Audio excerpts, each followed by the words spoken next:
har bir aka-ukaning orasida baribir kelishmovchiliklar bo'ladi-yu, sabab. Bundan bir taxminan 15 yil oldinda ukam bilan jicha tortishib, hazillashib, ukam yig'ladi. Yig'lagan paytda dadam eshitib olib chiqdi-da, uch aka-ukani o'tkazib bu yoniga. O'g'larim degan, senlarda degan bir-biringdan yaqin odaming yo'q degan. Ota-onang bor, senlar bir-biringga yaqin odamlarsan.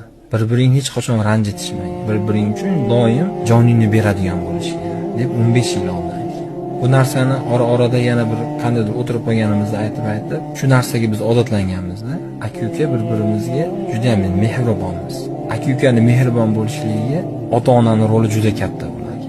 Ba'zi oilalarda katta o'g'lini kamsitib, agar kichik o'g'li yaxshi pul topsa, kichik o'g'lini yaxshi ko'rib, maqtab, hamma tomonidan qo'llaydigan katta o'g'lini kamsitadi.